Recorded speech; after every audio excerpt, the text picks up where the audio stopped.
Why am I saying this? Already I'm dealing with the social media. Because if people are going to take this as proof, as evidence, then who is not womanizing? Who is not sleeping with women? All of us. We're in trouble.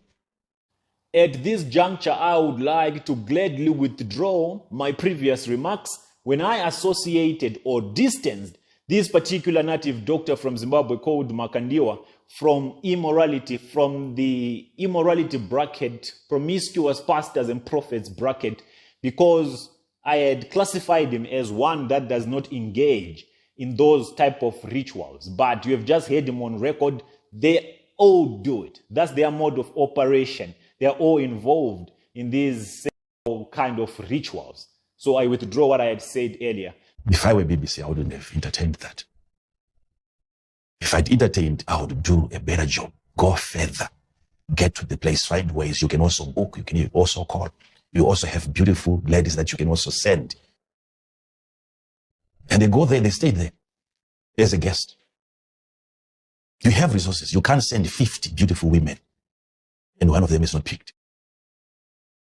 In this particular submission, Emmanuel Makandiwa is trying to discredit the efforts made by the BBC team in putting together this documentary covering the atrocities of TB Joshua's. He is insinuating that they should have at least sent another test sample to TB Joshua's shrine. They should have put together a team of spies to go and enroll in TB Joshua's discipleship classes with cameras, with recording equipment and stuff like that. This just gets to show how ignorant and shallow-minded he can also be in his defense of charlatanism. We all know that in synagogue, you can't get there with a camera. You can't be enrolled in TB Joshua's discipleship classes with a cell phone. He doesn't allow that. Was he not listening or paying attention to the testimonies of the victims? He makes sure that everything is watertight so that there are no loopholes and there is no evidence. The only camera that is allowed in TB Joshua's shrine is the camera that records the disciples so that he can bring those records after the disciples come out to expose him. The disciples made it so clear that the system is so sophisticated. It looks like he was not paying attention to what the disciples were saying in their testimonies and to what BBC also said. There was no room for them to send a test sample because this moment they reached out to TB Joshua for comment after they interviewed the victims, then TB Joshua was pronounced dead a few days after. So even if they were going to send a sample of other women, 50 beautiful women, to go and find out more truth about TB Joshua's atrocities, who was going to abuse them? The abuser had faked his death already.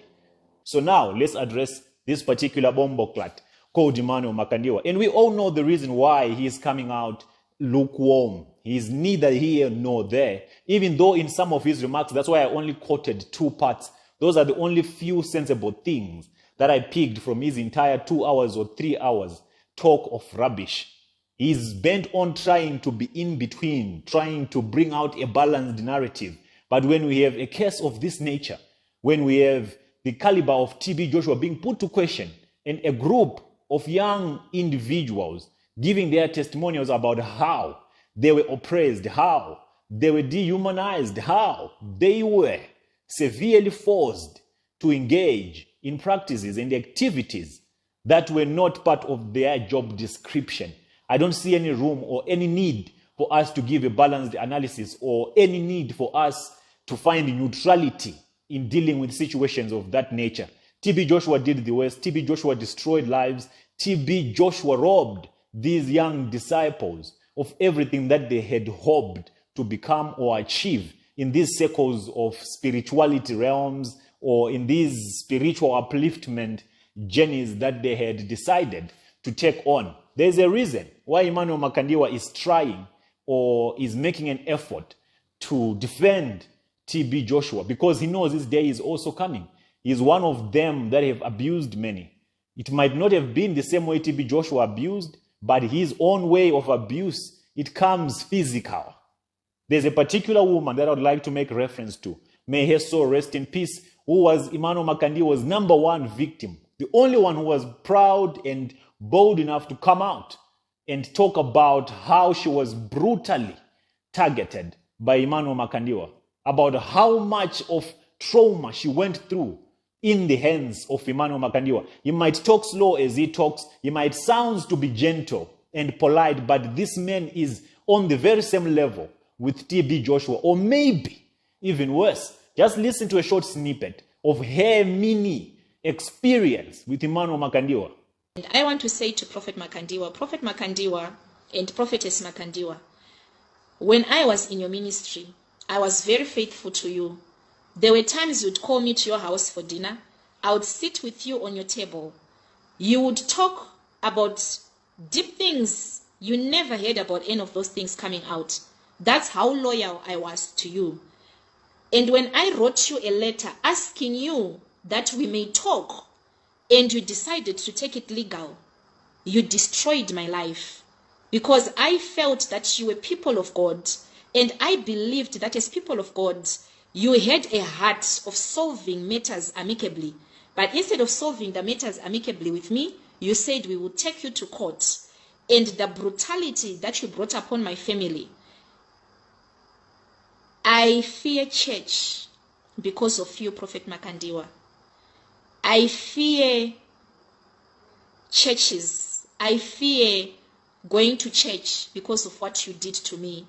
You destroyed the person that I was.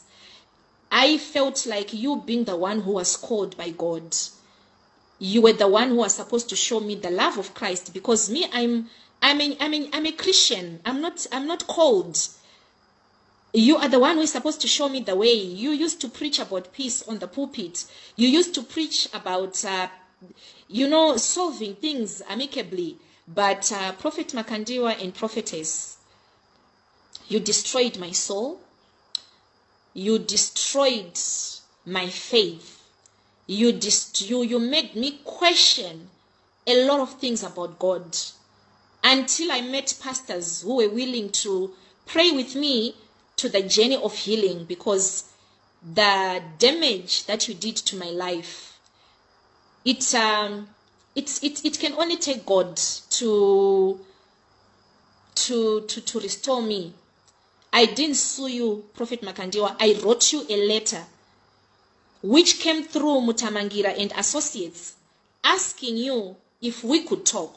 And you brought your lawyers and said, we don't want to talk to you. We want to give you back your money as long as you have got receipts. When I brought out the receipts and you saw that all the $1 million, the receipts were there, you know what you started doing to me? I'm not willing to talk about it because of one person in your family who remained very faithful to me. Your brother was very faithful to me. I hope now you can understand why in his entire commentary on the BBC documentary, it was all lukewarm. It was neither here nor there, because he knows his own day is coming. He knows, one thing he knows for sure is, I'm coming. If there is any charlatan that I will come for hard, is Emmanuel Makandiwa. Not only because he owes me money, but because of what he did to Blessing Mashangwa, to this young lady who ended up going back to be with the Creator without having had closure, without her wounds having healed. She died with anger, with matters unresolved, with pain that she suffered in the hands of Emmanuel Makandiwa. He's one of the most brutal men under the sun. If you don't know him, don't be deceived by his smooth talk. Where is Tazaruro right now? What did he do to him? One of his loyalists who gave his all to his ministry, who supported him from the beginning. He made efforts and conspired with his wife until they divorced, and now employed the wife. And there are rumors that he has a thing with the wife. The wife is now well decorated. She moved on from the brother because of Emmanuel Makandiwa. This is just a similar case, but there are plenty cases of people that have been brutalized by this one called Emmanuel Makandiwa. He knows BBC is coming. He knows more is coming. So he's trying to program his gullible followers so that they don't react when his day of reckoning arrives. 2024 is not going to be well for any of you. 2024 is the year that all of your nyash will be opened. There is no safe ground for none of you. We put an end to your madness in this year. 2024, forget it.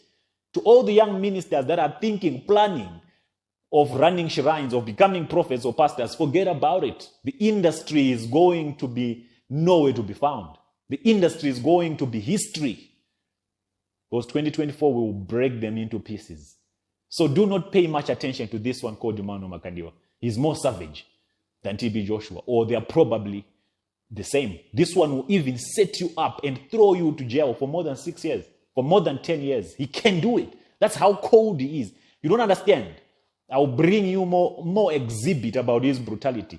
In his submissions, he was talking about there is no evidence. There is no evidence. Where is the evidence? BBC should have brought more evidence. The victims should have brought more evidence. People can only believe you if you bring evidence. But Blessing Mashangwa, the one you robbed of more than $1 million, brought the evidence. She brought the receipts of all the money she gave you after she came demanding for her money and you said, no, I want evidence. I want proof of the receipts. She brought them. Did you pay her back? You didn't. So how dare you feel like you are sitting in the right chair to be talking about how BBC should have conducted their research or should have compiled their documentary? You are in no moral position to be talking the trash that you are talking after the lives you have destroyed. Let me not go too deep, because if I am to drag this one called Emmanuel Makandiwa, I'll start breaking things. I'll start transforming, becoming the Hulk. If you have watched the Hulk, have you seen how he becomes green when he's angry? How he that's how I'm feeling right now. So let me not explode before I hear your comments. Let me know in the comments, my people, what you think about what the native doctor from Zimbabwe said and about his atrocities and brutality to Blessing Mashangwa and his comment on the BBC documentary. It's Mr. PDT, and I'm out.